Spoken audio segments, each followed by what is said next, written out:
Hi, Mark Frederic here at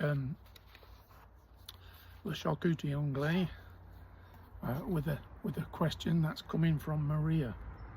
Maria's asking about having a pig roast for a wedding. Do I have any tips?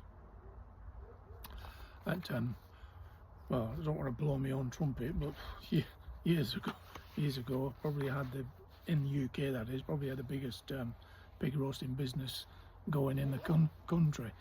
And I think my busiest weekend was a long weekend, and just at one venue, actually, at Eastnor Castle in Herefordshire. And apart from all the other food that we cooked there, we did 22 pig roasts, would you believe? I look back now and and I think, how the hell did we do it? Because we also cooked and served thousands of burgers from local Hereford cattle, and we did thousands of sausages from local pigs and so forth. But anyway, pig roasting, they're actually fantastic for weddings. People really seem to appreciate them, and if you're cooking your own, the best tip I can give you is use gilts only. All right, gilts are female pigs, usually virgin pigs that have not had a litter. Had they have had a litter, they'd be called a sow. But you want gilts. That's your best top quality pork that you can have for this situation, for pig roasting. And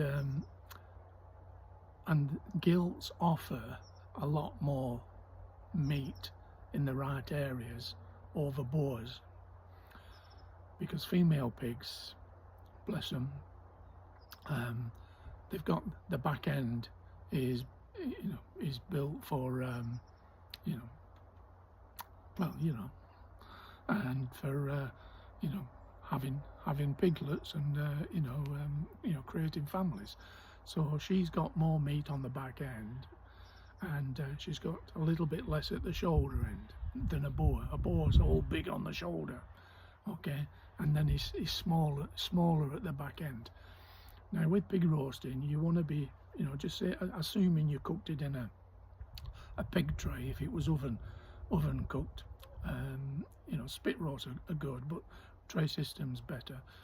And you would start carving from the rear end. So with a pair of kitchen scissors, start cutting off the crackle into bite-sized pieces, and start slicing the meat from the back end.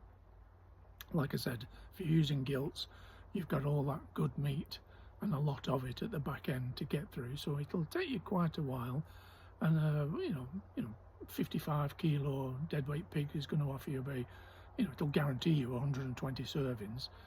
Sometimes you can get as many as 200, but if you look on the lower side, 120 servings.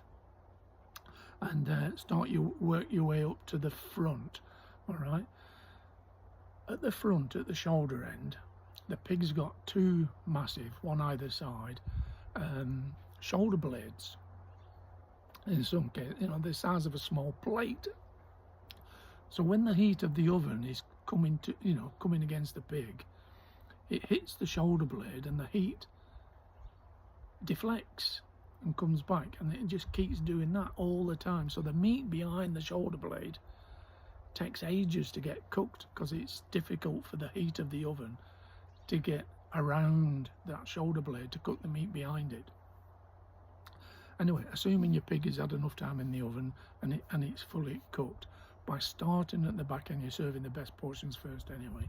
You're getting right up to the front, and because of all that time it's taken during carving to get up to the front end has had more residual time to actually continue cooking. So the heat encaptured, especially behind the crackling. Keep the crackling on right up until the last minute as you carve, because the minute you cut the crackling away and then start carving down here, and you've got crackling away from the meat, in the middle or at the front, it's getting cold, you know, and people don't want cold meat.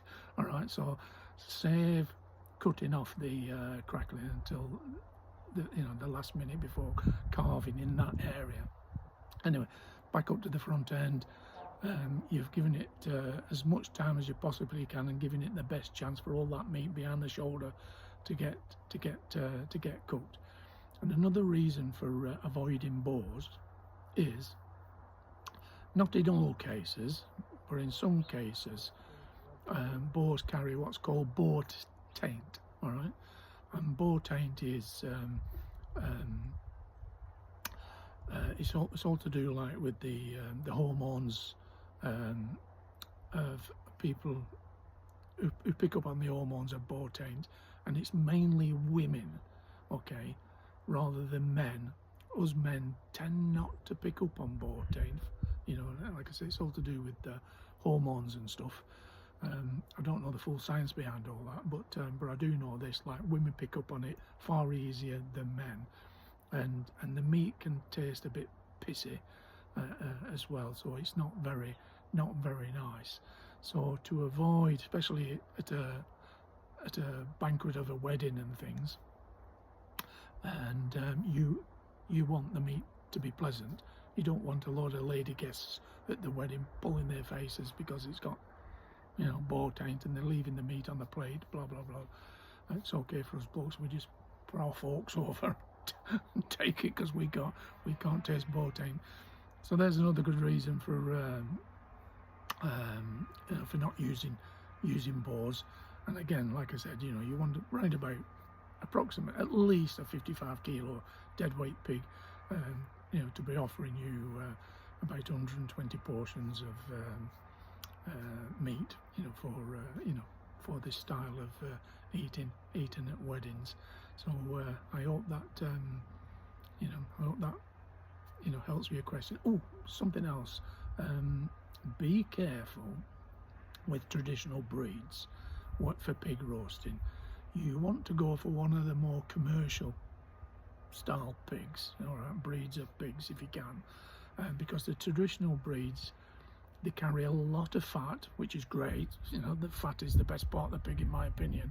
However, when you relate that to pig roasting, all that fat just cooks out, and you're left with less meat. It'll taste brilliant, but you've got less portions. So to make sure you're smack on with your portions, you want more of a commercial breed of pig rather than a traditional breed of pig for this purpose, unless you cater accordingly, okay? And if you're cooking by the tray system, like I said, all the fat comes out during cooking. And what I used to do is lift my cooking tray, tip it at one end, so the head end I would have at the highest point, so all the juices would run down, you know, to the bottom end, and there I would get those large bags of Paxo style stuffing from the cash and carry, and mix that in all with the juices and everything, and then I would take it out and then put it into a separate brat fanner, large square commercial brat fanner, for finishing off, cooking down with onions and things as part of the service. So that way the Paxo stuffing absorbs all that fat, all that fluid. So then your meat, and especially your crackling, is not sitting in a form of liquid, i.e., you know, liquid fat in this case, because liquid fat spoils crackling. You know, you don't get that crunch, you know. So to avoid that, that's what I used to do. Once all the liquid fat was out, then of course, like, I put my pig roasting tray, you know, flat again. And the style of machinery I used to have was these trays used to fit in effectively bain-maries. So there'd be a tank of water underneath, and they just sit directly on that. And underneath that tank there was a shelf, and on my shelf I used to put some gas burners, and the gas burners would give the heat up to the water tank, and that would help keep the pig nice and moist right from the beginning right to the very end. Absolute superb piece of equipment for that. If you've got a dry bain-marie without any water, then you're just continuing to cook the meat, and then eventually it'll become dry and things like that. So I used to use this, I used to get them specially made at you know, steel fabricators, and have them put on wheels with brakes and jockey wheels, and I could wheel them in and out of buildings. They just go through, you know, normal door frames and everything, and you know, they were ideal. So so yeah, that you know, that, you know, is oh, what's the word I'm looking for? That's the best advice I can give. So hopefully that helps you. If you like the answer, if you like the video, like and share, but please drop down to the description below and make a donation to buy me a coffee, and it can literally be the price of a coffee. All right, really appreciate it. It'll help run the cost of these videos. Toodaloo.